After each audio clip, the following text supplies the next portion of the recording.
Welcome to the Jeff Knows Inc. Entrepreneurial Show with your host, Jeff Lopes. We are live on the Jeff Knows Inc. podcast. I'm your host, Jeff Lopes. Super excited to have on John Pruna. We had this literally about a 15, 20-minute conversation before the podcast started. We probably could have been recording this whole time. Great individual. I'm excited about this conversation. I'm excited about just to even past this conversations to keep this connection going with John. An incredible dad, incredible entrepreneur. And he has, if you follow his Instagram, which I'm going to link everything at the end of the show, incredibly hard workouts he does, which is pretty inspiring because I love watching. And anybody knows what my show is. I usually don't reach out to guests. I usually get guests to request to be on the show. And for some reason, something just like, I don't even know what it was. Something that I just kept watching his videos and watching what he was doing. And as a dad, and I was just like, I got to get this guy on my show. So I reached out to John. So I'm excited about today. How are you, brother? Man, I'm good, man. Very humbled and grateful to be on here with you, Jeff. It's going to be a great conversation. So usually when I always start off by allowing the guests to know what you're currently doing. You're a co-founder of Rare Breed Academy, but I'm going to change it up today. I want to get the audience to know where you grew up, siblings, how was your childhood? Let's start with there, and let's make this a cool story today. So where'd you grow up and how many siblings and how was your childhood? Man, loaded question, brother. I'm born and raised, Dallas. Both of my parents are from the Philippines, so Filipino American, and I'm the only child. No siblings. And what's crazy, man, I shouldn't even be here because my mom was, if you know any Filipinos, a lot of them are devout Catholic. Yeah. And my mom was going to be a nun. She was already on the way to the convent, brother. Like it was a wrap. And she happened to go on a blind date with my father. And my father, I guess, had that swag, said, look, you need to make a U-turn and let's try this thing out. So I was raised in a very, very devout Catholic household. Yeah. Faith has always been a big part of my life. And, when you're dealing with an immigrant family, you're kind of embedded with that grind. Yeah. That hardworking element, because both of my parents came up very poor, sleeping on benches, things of that nature. So, you just had to be grateful for what you had on your plate. And my father and my mother definitely instilled that into me, as well as, of course, just to be grateful, just being in gratitude for every opportunity that you have in life. So mom was a nurse, just like every other Filipino who came to the States. So I was literally raised by a bunch of nurses. Like my mom and all of her friends were nurses, came to the States. So all my aunts are nurses, that whole inside joke. And all of the men who come to from the Philippines are postmen. And my dad is a postman. So I was raised by my mom and my dad, who are, of course, in very stable jobs. So when I got into the entrepreneurial world, they were very much against it. They didn't like the risk that I wanted to take in terms of being a coach, in terms of launching a company. But obviously, as I evolved, they supported my dreams. And, I can't thank enough to have a mother and father like I do. Yeah. It's so crazy is I was having this conversation with somebody the other day, John, is the same thing. My parents, immigrants to Toronto, Canada from Portugal, and blue collar workers. My dad worked at a Ford factory. My mom, she had several jobs. And sometimes she would have 2-3 jobs at a time. And even though we hadn't had a lot as a kid, we never felt we didn't have enough because we were filled with so much love, so much attention that no matter what, you felt you're always fulfilled. You never felt you're missing anything. So I think that's really, really inspiring part of it. We in Toronto, Canada have a huge Philippine community, massive. Like a couple of in the martial art industry, a lot of the gym owners around here, especially the Muay Thai, are all Philippine guys, and they're all buddies of ours, right? They're all, and one thing I've learned over the years is you guys love basketball. Oh, dude. Yeah. Basketball is a huge part of I guess even you guys have your own pro league and all that stuff. It's massive there in the Philippines. Huh? Oh, yeah.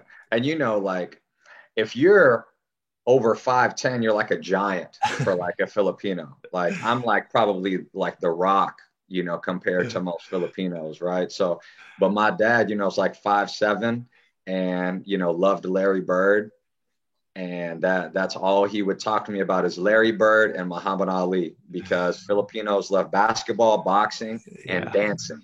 Yeah. If you ever know, you go to a Filipino party, they're doing karaoke and line dancing. And they probably got an NBA game on in the background. Like that is, and of course you got all the egg rolls, all the lumpia, all the pancit you can eat. So where was your first taste of being an entrepreneur? Man, it's crazy. I have a very, very interesting story. I want to kind of circle back, 100%. before I jumped in. Number one, you always talk about mindset. I'm a big believer that everything comes down to your self-identity. So I never believed that I was an entrepreneur. I never believed that I was a CEO type of individual. So believe it or not, I started working at a homeless shelter. When I first left college, went to A&M, graduated with a psych degree, thought I was honestly going to be a psychologist. That was kind of my plan. So I started working at a homeless shelter, and at this homeless shelter, you're basically working with kids who don't have foster families, and they're waiting for a foster family in between the CPS, finding the right family for them. And I was working with kids who had very disturbing backgrounds and just hard lives. Like I was working with kids who had been honestly raped, like 80% of them had been raped. I was in with like 12 to 13-year-old heroin addicts. Wow. I was dealing with gangbangers who were 14 years old. I mean, kids who had. And how old are you at this time? I'm 22. So you're still a child too, trying to intake this all, which is really not. Yeah, that's crazy. Yeah. So I was 22, and, it taught me a lot of humility. I mean, I was dealing with kids who, would come out of the closet to their families and then be left out on the street, so physical abuse, verbal abuse, sexual abuse, all of it. And my job was to teach them life skills, so I would go in there and honestly just to teach them how to be adults. And I was still a kid, I wasn't even really qualified, to really teach them how to be an adult. But I learned quite a bit about humility, about how to be grateful, and crisis intervention, how to kind of stable my emotions and, handle kids who are in very, very stressful situations. I would get a chance to sit in on, some of the counseling sessions, things like that. So, fast forward, I was getting into fitness then, and I started, just training the kids with fitness and stuff like that, trying to figure out what I wanted to do. Slowly got into sales, all those different things. And I'm kind of jumping years, like years of my life. I got a job at a nursing home. And at the nursing home, I was a wellness specialist. So long story short, I was like an extension of physical therapy, as well as even activities. So when your 85 or 90-year-old grandmother or grandfather broke their hip and was trying to walk again, I would be the guy to maintain their strength after they left physical therapy. So what's funny about it is, since I loved boxing and I loved fitness, a lot of people who go into a nursing home, they get treated like babies. It's like the twilight of their life. They don't have anybody anymore, and they want to be treated like the adults and, just the kings and queens that they are. You're dealing with people who were in World War II. Yeah, that's crazy. So I started getting a lot of knowledge from these old people and just talking to them. And I started teaching boxing, to these residents. That's awesome. And it was crazy. So imagine this, bro, like this is crazy. There'd be like 10 people in physical therapy, and they asked me to create a wellness program. There's like 110 people, 110 residents in a nursing home. I would literally have 90, like 85 to 95-year-old people. If you weren't bedbound, they would be wrapped around in a circle in their wheelchair doing shadow boxing drills with one arm dumbbells. I find that. We go. Keep talking. There, I want to give you applause.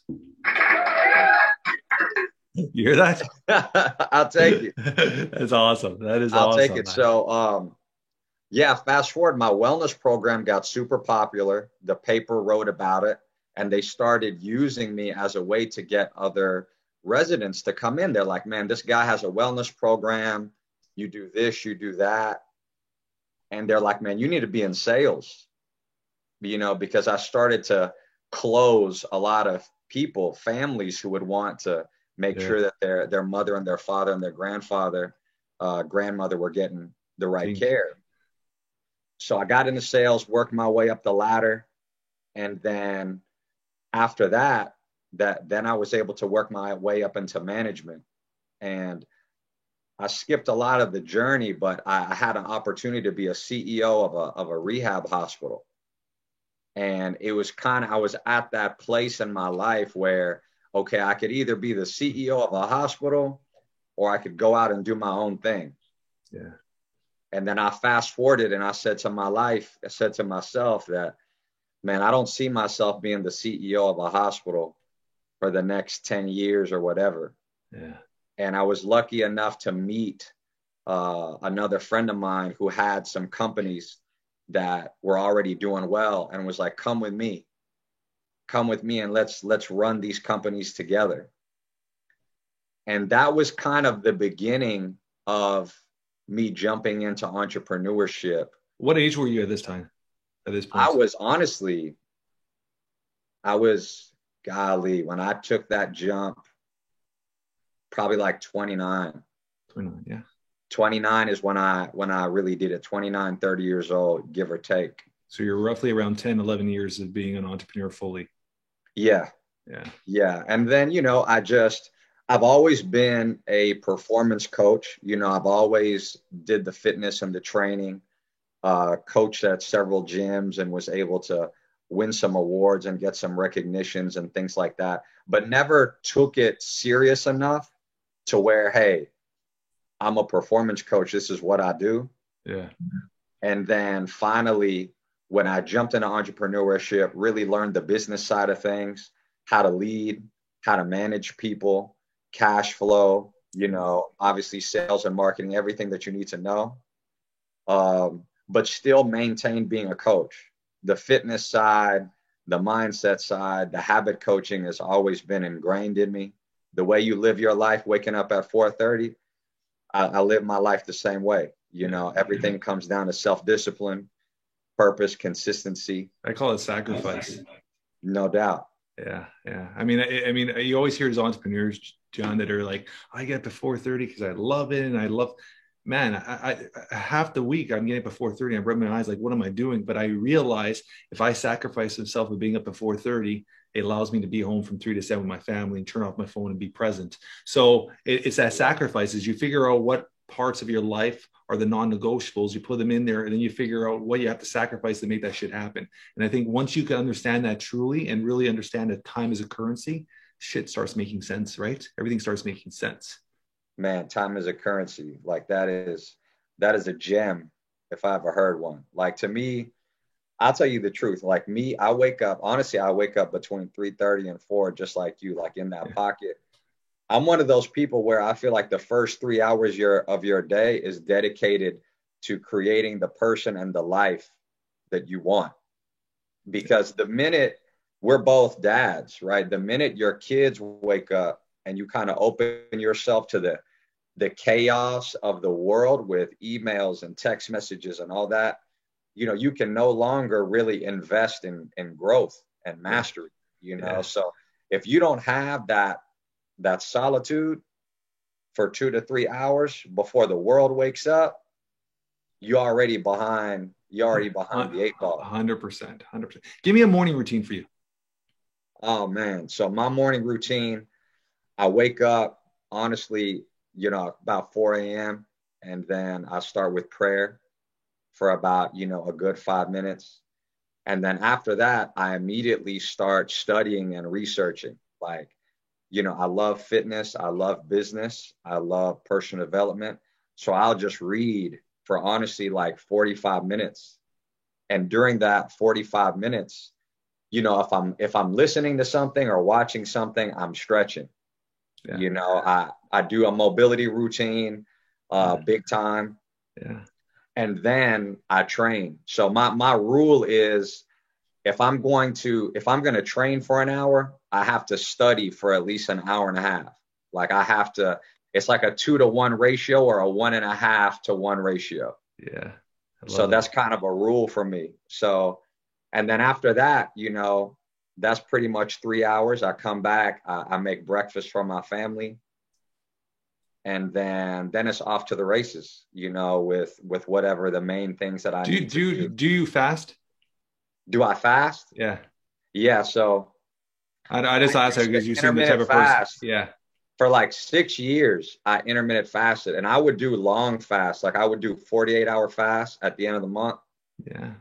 So like for me, it's like a spiritual thing. So for 48 hours, I wouldn't eat. And like every hour, I kind of dedicate myself to praying and wishing for other people's happiness who are struggling. It kind of helps reset my mind, going into the month to be grateful, and it gives me time to reflect on what I've done for the month. Like, did I really do and achieve and execute on the things that I said I was going to do for the month? Yeah. So I haven't done that in a while. I got away from fasting just because, like, I like to play with my diet. Yeah. I'm always experimenting with because I'll say this, because I know we're not getting a fitness conversation necessarily, but a lot of people don't eat, train, and work in alignment with the body they want to build or the life they want to create. So I always look for the diet that I know really elevates my level of energy and focus. So when you've done fasting for so long, I would ask myself, like, man, I'm starting to hit a wall at these certain times of the day. Is fasting really the right way for me to approach my diet?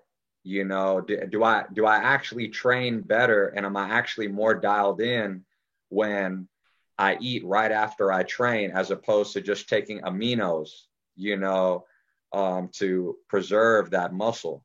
So I've kind of played with it lately, but I haven't fasted like in a month. But man, I did that for probably 6 to 8 years. Yeah, I've been doing it for a couple of years now, but what I do is I do it Monday to Friday.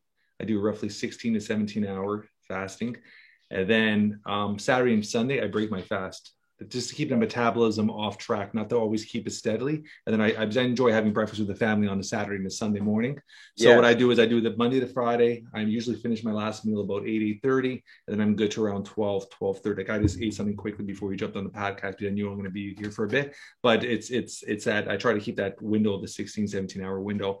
And I mean, my energy levels are fine. I mean, it's a situation, like I said, because I don't go straight. Saturday and Sundays, I break the fast, and then there's a reset it. I break it and reset it, and it works for me for now. But I'm the same team as you. I'm always changing stuff. I'm always playing around with different stuff, trying different stuff, right? Because you go through different stages in your life, right?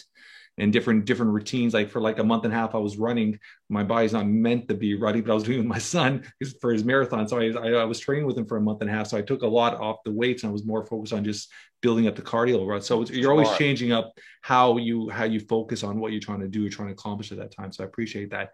Give me I want to, even for my own purpose, I want to understand a bit more what you said with the alignment of what type of body you want, from your diet to your rest, all that. Give me an understanding more about that.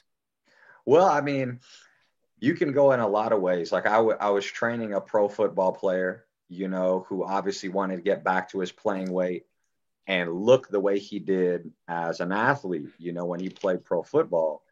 So long story short, depending on why you run, I'm a big believer in running, right? It's almost more of a mental exercise than just cardio exercise. No question. But he was running 7 to 8 miles, a day. And, he didn't obviously look or feel like he wanted to. I was like, Well, when you were performing at the highest level as a world-class athlete, were they making you run 7 to 8 miles a day, or were they making you do wide receiver drills and sprints and power cleans? Yeah. And he was like, yeah, I was doing a bunch of sprints. I was like, well, then why aren't you doing them now? You know, you're not training according to the physique and the body that you want to build. If you want to be stronger, better, faster, more fluid, you know, running 7 to 8 miles a day, you know, that's not necessarily going to get you there. Yeah. So you need to really reevaluate your programming. So I got him, obviously, you know, there's a term called fartleks, which means speed play. Yeah. Which is basically randomized sprinting, you know, doing hill sprints again, going outside and finding a landmark and sprinting hard for about a good 10 seconds and then walking until your heart rate, you know, calms down, and then repeating that pattern. Yeah. So, and again, you know, diet is number one. Like a lot of people, I tell them, do you want to lose weight or do you want to lose body fat? Because if you want to lose weight, cut your calories. Don't worry about your macros.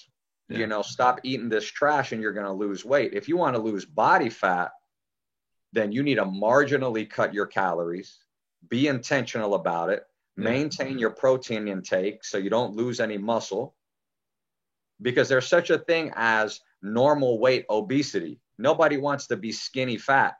Yeah. You know, like there's people out there, man, they might weigh $150, but they got this gut on them, you know, like, so what physique and aesthetic are you really going for, you know, and make sure your diet and your training aligns with that. Yeah. So, yeah. How do I even word this to you? Fatherhood. What does it mean to you? Oh my goodness, man. I mean, fatherhood is legacy.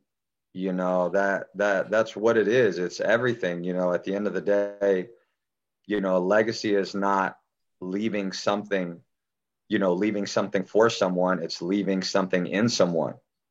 I love that. And that's what you can do as a father, right? Like what you're doing with your son right now, you know, you're building a legacy. You're building the Lopes legacy. And, you know, what you ingrain in your son is going to be passed down to all the things that he creates and lives on after he perishes. You know, like what you've done with Kimura Wear, all that's going to live far past, you know, when it's your time and your clock stops. And that's what you're doing with your son. That's what fatherhood is to me. Love that. How long have you been married now for? Going on 7 years. Where'd you meet your about to be 7 years. About to be 7 years. Where'd you meet your wife? Man, this is a funny story. I met her at the boxing gym. Okay. So this is you're gonna die laughing. This is how open I'm gonna be with you, right? So you know, I can be one of those very intense coaches. So we were at this boxing gym, and she came. She's hitting the bag or whatever. So at the end, you know, I'm all about training people who are strangers in the beginning, but obviously I make them like family. That's kind of the way I coach, right? That team-oriented approach. Yeah. So at the end, we kind of do obviously these big challenges. So I made everybody do this plank, right? And of course, nobody can go down. And if somebody drops to their knees, everybody gets a penalty, right? So my soon-to-be wife at that time, she's doing the plank, and I would randomly kick people in the stomach, you know, to make them engage their core and not obviously sag their hips, you know, or their back. So I'm kicking her, and I kicked her in the boob. I kicked her in the boob, and I didn't even know it, right? I'm like super intense. I'm sitting there, you know, just kicking random people, and I kick her. So after the class, she comes up to me. She was like, you know, you kicked me in my boob, right? Like I was trying to hide how much that hurt, but that you missed. And I just started laughing. I was like, man, my bad. I'm so sorry. And that sparked us talking.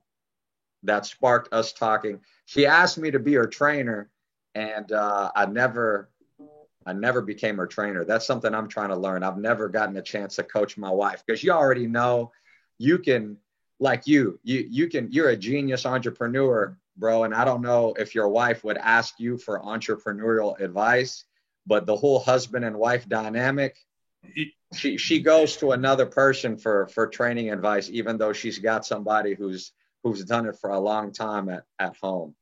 Is she involved in your businesses or she has her own career? How does that work? She does. And I'll explain in a sec why I'm asking. So believe it or not, I opened a wellness clinic that I sold. The wellness clinic, long story short, I wanted to create a very holistic program that combined the fitness world with the medical world, because I've been in healthcare. Yeah. So long story short, I had a chiropractor, a medical physician, personal trainer, a nurse, all working together for a patient's program. My wife was the nurse. And of course, me being one of the owners of the facility, we worked together building that business. We sold it a little over a year ago, and now she's doing her own thing. She's still an active nurse. She works with the same physician who co-owned that wellness facility with me back then. And so she's doing her own thing. She works sparingly, though, just part-time. You have still the young ones at home as well, right? That's right. How was that working with your wife? Man, it was definitely a dynamic we had to adjust to very much. She was very busy and I was very busy. So there was a lot of communication. We did have to work together, but it's not like we had the dynamic where husband and wives are truly business partners, where they're constantly making decisions together. Yeah. I think that would have been very, very different. Because when I was in the business meetings with the partners, she wouldn't be part of those meetings. She was there to be a nurse, care for the patients. And I was playing more of a position of the entrepreneur founder. Yeah. And of course I was still a trainer and a coach there too. Yeah. So it went well. It went well. What I'm asking is, I'm going on to, I think I told you, I'm going on to 18 years being married now. And my wife is the pure opposite of me. Like, she's very independent, but she needs her 9-to-5 job. She would never, ever work for me. She would never work in a business with me. She always says that. She goes, even from day one, she goes, if we ever work together in a business, or if I ever get into your business, it's probably our quickest way to divorce. So she's always been independent. We've been married for 18 years and we have an incredible relationship, and we still don't have one bank account together. Wow. She has her independent money. I have mine. We come together. What bills have to be come together. I pay certain things. She pays certain things. Everybody's happy. We never argue about money. I'm the hustle, go. She's the grounder. I come home, she grounds me. Wow. And she's such a simple person, where one thing my wife always says, Lucy always says, is like, it's the funniest thing she always says. She goes, if today didn't change, it was a good day.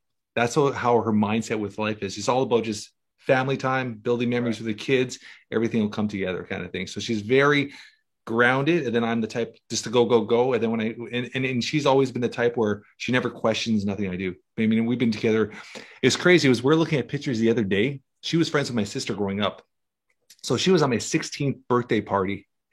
Think about that, buddy. And so she was in the background of my 16th birthday party. We took a picture the other day. We're like, oh my God. And she's like, yeah, I remember I was there. And I'm like, I couldn't even remember her being at my 16th birthday party. Connect? Like, when did y'all start dating? Like, how old? Really around 1920, we started. Wow. So we've been together for, a while, man. Yeah. She's a couple of years older than me too, right? So she was always with my sister. So I always knew her of her. And then it's just, and then through our early 20s, it was like we were together, but we were very independent too. It wasn't one of those, like, I'm watching everything you're doing, like, you do your life, I do my life, let's enjoy our lives. And then we slowly started getting closer and closer. Then we ended up obviously getting married and having kids. And we did, it was funny because everything we did, we processed. It was when we got married, I was 27, she was 29. And we said, okay, listen, we're going to live together for a year. European families, like she couldn't leave her house, so she got married. I stayed at my parents. So it was, and she comes from a very religious family too. And so we said, okay, we're going to live together for a year. Make sure we can live together before we have kids or anything. So we lived together for, like, we got married, lived together for a year. Everything's good. She goes, and then we're like, okay, we got to make sure we could be able to take care of something. So we purchased a dog. We had a dog for a year. We took care of a dog, and then we started having kids. It was like a process, and we had this all planned out, which is crazy, but we had this all planned out, and it's in 18 years. And we have a very, we give each other enough space, but we give each other enough time. Like when I come home, when the kids go down, and my kids are older, so it's a little different. So now 12 and 14, when the kids start going down around 9:30, we every night we'll get together and we go for a power walk, usually about a mile walk. And it's just our time just to talk and connect every night. That's special. I mean, to me, I love it. I feel like the key word I took from that is like independence. You know, you allowing your wife to really be her, her allowing you to really be you. Yeah. I think that's so important for a healthy marriage, to where you both have your lives as much as you have the life you have together as one unit. Yeah. Because that's where things get lost, because a lot of people, and I'm saying this with a ton of humility, you know, some spouses get lost in their other spouse's world. Like they lose their identity because Jeff's the entrepreneur. Yeah. They start becoming friends with just Jeff's friends. Yeah. You know, or vice versa. And they end up kind of losing their own identity and their independence in the process. So I think that's super special. I mean, hey, you've been married for 18 years and, you know, that's 11 more years than me. So you definitely know more in that scenario for sure. You just have to. I think the biggest thing with relationships, and it's crazy when you look at the actual percents when it comes to entrepreneurs. And I don't know how it is in the US, but in Canada, 33% entrepreneurs have a higher chance of divorce. That's the rate, which is crazy. 33, that's a big number. That's a chunk. And it's because I think you're so involved. These guys get so involved with their careers, their business, that's their baby. And they forget when they were dating, they were giving their wives flowers. They were trying to keep that relationship because they're still trying to sell themselves when they're dating. Yeah, that's right. And then once you get married, you start slowing the process down. Once you have kids, your kids become your purpose, and then everything becomes numb. And it's also too is a lot of people stay together way too long. I mean, there's nothing. I mean, I'm also a strong believer in if a relationship is not meant to be, don't be together, sacrifice it because of the kids either. Because if anything, you're causing more friction for your kids and more problems. So is that understanding too is some people stay in a relationship too long. And they get that comfort and they don't know how to break out of that comfort zone, right? Or they don't know how to change that comfort zone because it just becomes 9 to 5, you work, you come home, you have dinner, you go to bed. It's a routine, and they don't know change and they're so scared to change, right? So being able to have that mindset where you still have to try, I think that's the simplest way to look at it. You still have to try to make that relationship work. The minute you stop trying, it starts falling apart. Yeah. So me and my wife, like we're always still trying. We're always trying to do stuff. We still go on our date nights. We try to do stuff away from the kids. So we have that understanding, right? And it was hard because obviously my son needed a lot of attention the first few years of his life. So where that time numbed us out quite a bit. So it was like we had to kind of rebuild that all again. And it's been about the last 5-6 years have been really, really special because we would be able to rebuild it again, which is, I mean, we could have gave up, but we worked on and kind of rebuilt it to that level, right?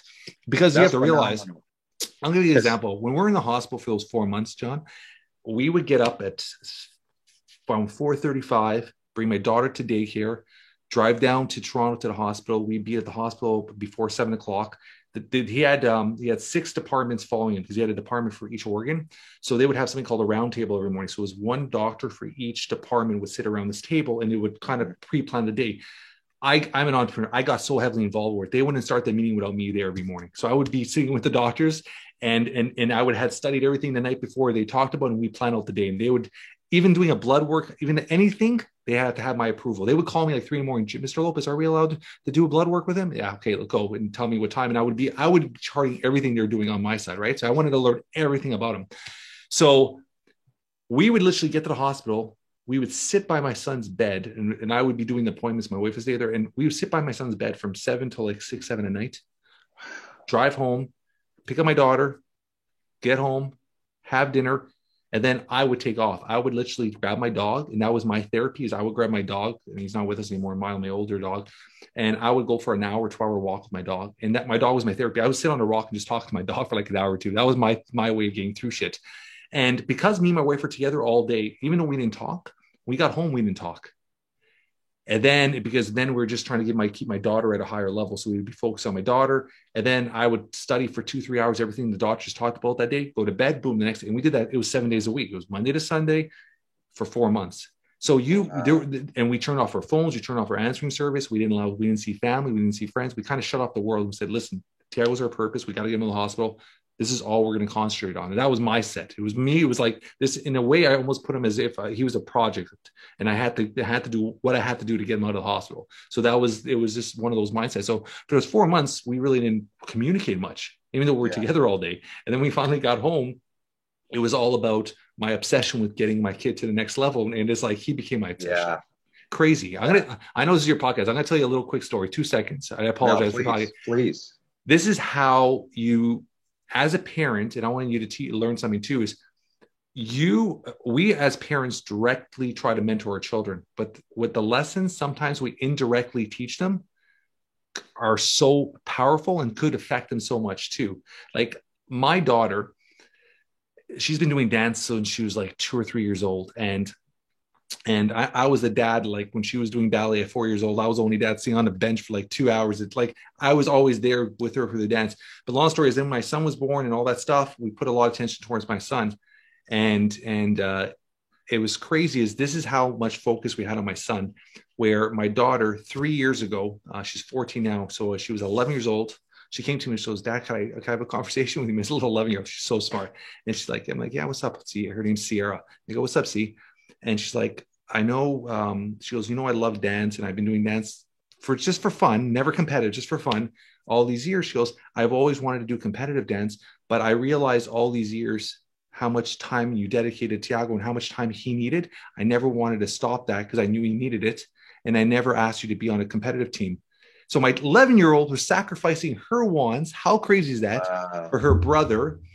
And then I was just taken back when she said that. And I'm like, okay. And she's like, what do you want to do? And she goes, competitive dance is like 4 to 5 days a week. And I know you're still doing a lot of stuff with Tiago. She goes, could I go on the part-time team and prove to you? And I'm like, okay. And she goes, I was just listening to her. She's like, the part-time competitive team, if I make the team, she goes, there's only 2 competitions all year and 1 recital. And she goes, if I show you I can do really good on the competitions and I'm dedicated, the next year you allow me to try out for the full-time team. I'm like, cool. So she tries out. Of course, if you see go to my videos too, my daughter she does like 15 full chin-ups. Like the kid's shredded. Wow. Oh, she's a beast. She's a complete beast. You see a picture. I'll show you a picture. She's shredded. She just works out every day. I get home and she's running the treadmill for like an hour. She's insane, 14-year-old. So long story is, she does her 2 competitions, destroys them, wins platinum in both. So I have nothing to say. So I go the next year. She goes, Dad. And I never realized how good she was. So the next year, she's like, Dad, can I try out for the full-time team? Yeah, I promised it. She goes out, tries a full-time team. She makes the full-time team. She comes out to me a couple days later. She's like, Dad, she goes, there's a high-performance team in all Toronto. She goes, this will be like 400 or 500 girls. These girls have been dancing their whole lives at this level. She goes, I just want the experience. It's $40 to try out. I'm not going to make it. I just want the experience. I'm like, that's cool. Give her $40. Went, sat in the car for 3 hours. She did his tryouts. She comes back. We don't hear from nothing. We're not expecting to hear nothing. A week and a half later, I get a phone call. My daughter makes the team. Crazy. So I didn't even want to tell her. I didn't even know what to tell her. So she does dance now 7 days a week now at 40. So I ended up taking her to Starbucks, and I made the girl in the cup. You made the SIP team. So she was actually just, we're on the patio, just me and her, and we're having a little conversation. And one thing and this is even for you, is I separate my kids. What I mean by that is, when I separate their attention. So I'll take one and do something with one, and then I'll take the other and I'll do something. So they have individual attention at all times. Man, I think that's amazing. And well, number one, the emotional maturity of your daughter to be able at 13, 14, say, I know that Tiago needs more focus right now. Yeah, 11. She was doing it at 11. And then you listen to this, how crazy this is. So that is crazy. She made the SIP team. And then this past year, which is, she was going from grade 8 to high school. She was 13, turning 14 this past year. Because of COVID, she was homeschooled. And so she didn't have a graduation, which sucked, from grade 8 to grade 9. It's a big graduation, right? So we had a graduation. It was a virtual graduation. So we had all their family over. It was on the big screen. It was doing live. And her principal was like, oh, at the end, we're doing, okay, award ceremony. This is how we don't even pay attention in a good way, but it's because we trust her so much. So all of a sudden they start giving awards. She was on the honor roll. And then they started giving all the awards. And then the last award of the night, the principal goes, this is probably the most special award of the night. And she goes, this is to a young lady that's leaving us now, going to high school. And she goes, we've watched her for all these years and what she's done. And I think this is the perfect time to give her this award. I want to get emotional here. She goes, she won Sibling of the Year for always taking care of her brother. Wow. How crazy is that, buddy? That is, man, if there's ever something you should be proud of, it's that crazy. Right there. Crazy, huh? It's that right there. I mean, like we always talk about, identities and titles and things like that. And like the two biggest titles you have in your life really are husband and father. Yeah. And kind of going back to what you were saying, oftentimes when you have a kid, you invest so much in being a father that you forget how to be a husband. You focus so much on being there for your child, and your wife does the same thing, wife and mother. She's so busy being a mother, you guys forget to really focus on the marriage and being husband and wife. And I would be lying to you if I didn't say that didn't happen to us, when we had our first child, because we had our first child and opened the wellness clinic at the same time. Yeah. So here I am having my first child and having my first, wellness clinic, which was a big venture for me, and my partners, and my wife was part of that. So all of our energy and attention was about adjusting, being new parents, and building a business, building a startup. And what the grind is for that, crazy. That you forget the date nights, you forget the conversations where the phone is off and the TV's off and you can just focus on each other's eyes. Like those are things that I know that I've learned the hard way. Yeah. And continue to adjust. You're always adjusting. Even as a parent, you're constantly learning, you're constantly adapting, you're constantly seeing things from other people that you could incorporate into your life. I think the easiest thing to always remember, John, is questions. Ask the questions. Yes. The simplest thing, whether you're doing anything in life, whether you're the client, whether you're talking to your kids, the minute you stop asking questions, you're not searching for the answers anymore. And that's when shit starts passing by. You don't realize it. So always ask questions.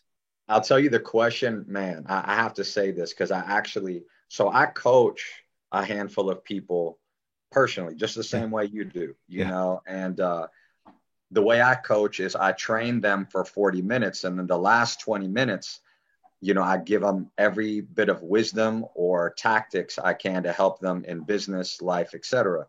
And you were talking about questions, right? And the question I always ask myself and I always pose to everybody is, would you follow you? At the end of the day, if your back was against the wall and the decisions and the way you acted would influence the people that you love most, would you follow who you are right now? If you are lost and, you didn't know where to go, right? And you needed some guidance, you needed somebody who could be like a North Star, would you follow you? And I'll say this, I was with my business partners. I ask this question all the time since I know this is an entrepreneurial podcast. As entrepreneurs and high performing people, you're so ambitious and you want to take on the world and you got all these ideas that you want to bring to fruition, right? So as you're building a startup, you see these gaps in your company. I would always ask my partners, if you were a consultant and you walked into our company and your job was to fix it, what would you change? What would you change about, would you change the leadership? Would you change the operations? Would you change the way we're developing our employees? What would you change? And it would give them the clarity to detach from their emotional attachment to being an owner, you know, and making those decisions. And it goes back to, like you said, it's the questions you ask. Would you follow you if you were a consultant? How would you break down your business? What are the gaps that you can see? And it's that art of objectivity that I think changes somebody. That's very. Have you ever studied NLP? So NLP is neuro-linguistic programming. It is very, what you said there, NLP, like I'm certified as NLP. I was only about, out of the whole certification, there's probably about 3 little things I took out of it. One is something I've used my whole life. Like when I was 19, 20, I was doing sales for gyms. I would have like 200-300 people in a room, and I would teach them how to do a walkthrough, how to sell personal training, how to bring somebody, put them into the gym and kill them. If you get a fit guy, put them in a busy gym and make them do drop sets of push-ups and press and just destroy them. Yeah. I was doing that. I was running a consulting company called Million Bodies. And so one thing I've taken from NLP when I got certified last year, and I took like a 9-month program, was commonality, rapport. You're trying to, this sales 101, you're trying to build your commonality, you're trying to build your rapport with somebody. But another part, what you just said, is separating yourself from that, visualizing yourself away from that, and actually taking and having that clarity of putting yourself on the outside, looking in, like, is this what you want to do? Yeah. One thing I always ask people, have you ever heard or have you ever wrote like a living eulogy on yourself? Man, no, I haven't. But I was listening to one of your podcasts and you mentioned it. Yeah. And it inspired me to do it. So that is definitely something that I'm going to do. Sure. Once you actually physically just write it down, it changes how you look, how you treat others, and how you react to others. I believe it. Because it just changes it, right? It's something so simple, but I think it's so powerful. And I think it's cool is to do it with a couple really close friends, other guys, so you could actually talk to each other about it. It sounds weird, but it's if you're doing it to yourself, it's like, okay, I get it. But if you're putting yourself out there and other people are hearing what you're truly open to, it changes everything. Yeah. Because you're holding yourself accountable. Yeah. It's all about accountability. Yeah. And the quote that I always try to say and live by is, you got to step outside of yourself to create yourself. 100%. You know? And it goes back to what you're saying, right? Like being able to take yourself out of the situation, a bird's eye view of your life, of your relationship, of you as an athlete, artist, entrepreneur. And can you really see it from a stance where you can just judge it in order to improve it, right? The right way. Yeah. So I love that. Yeah, I'm gonna do the eulogy exercise. Very cool. I might put it part of the program for the company, man. I might have to. I didn't invent it, man. It's a good way of looking at things, right? Yeah. And even just like certain things that I try to push with people is like, I think we live in a society where we're always wound. We always react. We're always in reaction mode to everything. And little things like that is like, I even tell a lot of guys, even like, and it's something you might do already, but as a young dad, is as your kids get older, now your kids are very young, but as your kids get older, is coming inside your home with a good vibration all the time. Because you don't realize it. And I did this for years. You come in the house and you've had a shit day, or you've had a shit day at the office, and you walk in your house, even though you don't argue with them, but you just put your bag down, your kids, your wife sense the energy from you.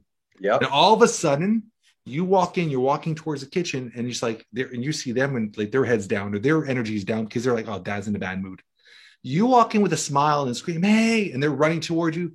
The whole night's awesome. It's how you enter a room. And I always do this, and I've been doing this for years now. When I get home, before I walk in the house, in the car, I literally stop, reset, think of everything that happened bad that day. I let it in, let it out, take about 4 or 5 deep breaths, reset myself, and then I walk in with a smile. And I do that on purpose because it just changes everything. Something that takes 2 minutes changes everything. Dude, I'm big on mental cues, man. So huge. Like your phrase, how you enter a room, I'm going to say that to myself all the time, man, because how you enter a room definitely matters. Like that energy that you said you bring into the house. Yeah. So it's the vibration. It's how you, it doesn't matter even to work, even to any, it's just that energy, right? It changes everything. So, a couple of questions I always ask everybody at the end, and one of them kind of worked with this superpower. If you had a superpower, what would it be? Wow, man. If I had a superpower, it would probably be, we just talked about it, man. It would probably be to stop time. Like time is the most important currency, as you said, time and energy. And if I had the ability, I'm going to ask you something. What does time mean to you? Describe it, and I'll explain what I mean by that.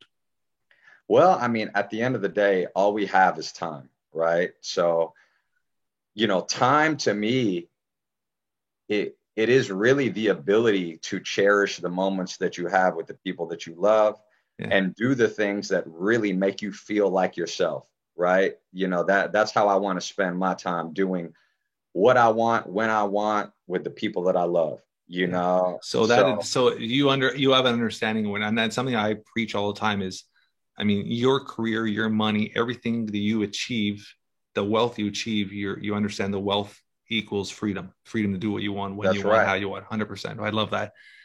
And why I ask that is because once you truly understand time, you start living with zero regrets, Yes.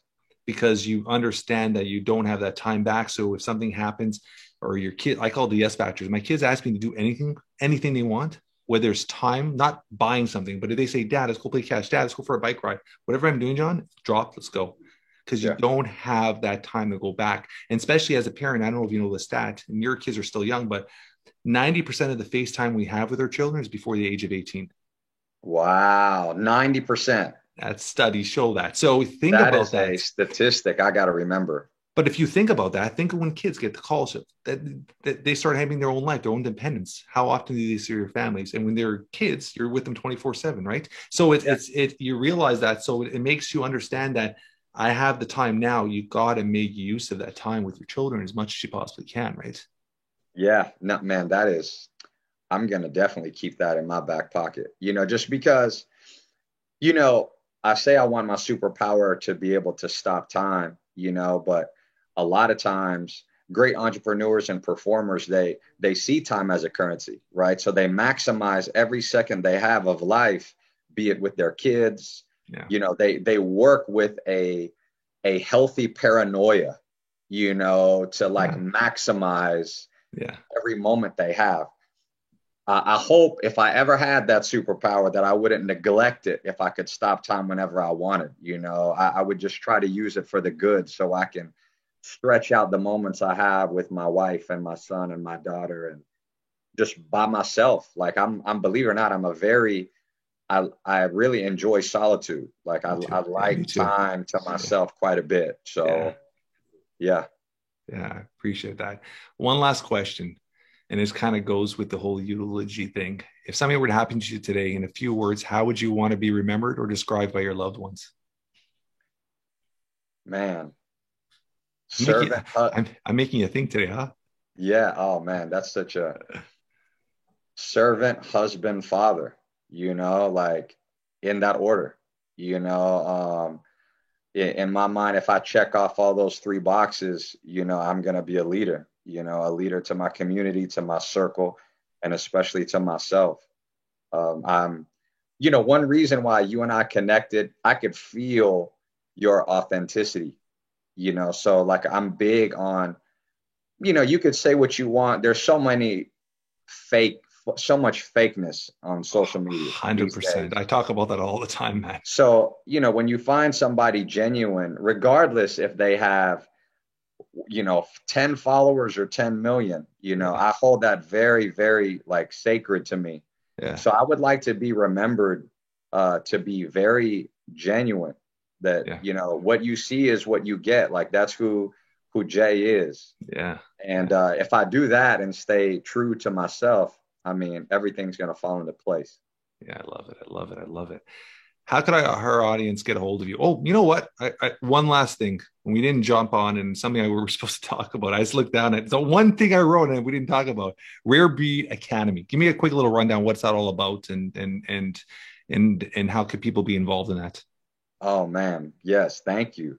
Yeah, so the Rare Breed Academy is a holistic performance program. So it's with my partner Trent Shelton, who is a world-renowned coach and motivational speaker. And we really focus on mind, body, soul. And you talk about statistics, right? Like 40% of the country in this COVID era is dealing with anxiety. Yeah. 50 to 60% of the country is dealing with overweight, obesity. You got 10% of the country is dealing with depression, and probably 90% of the people don't get treated for it. Yeah. And then as entrepreneurs, you could say what you want. I believe there's a statistic that shows 44% deal with burnout. Yeah. Yet there's not a program that equally attacks making somebody perform at the highest level mentally, emotionally, physically, spiritually, and professionally. So to me, like, that's when somebody's a rare breed. When you can really say to yourself that I'm operating at a high level, as a parent, as a professional, as an athlete, artist, whatever your calling is, that to me is a rare breed. So, myself, Trent Shelton, we created this program where you get everything from obviously workouts, you get mental exercises, just like you said, that we've been talking about quite a bit. And of course, the emotional resilience piece, a lot of people can, the heart and the mind are at battle a lot, right? It's like your mind says something, but your heart says another. Yeah. And making sure that they're both healthy and aligned with your hands and your feet, like you doing the work, is what's really breeds success.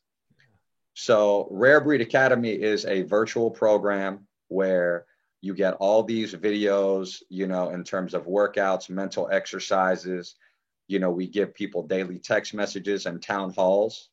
So that just the way we're on a Zoom right now, I coach, thousands of people all over the globe with Trent, cool.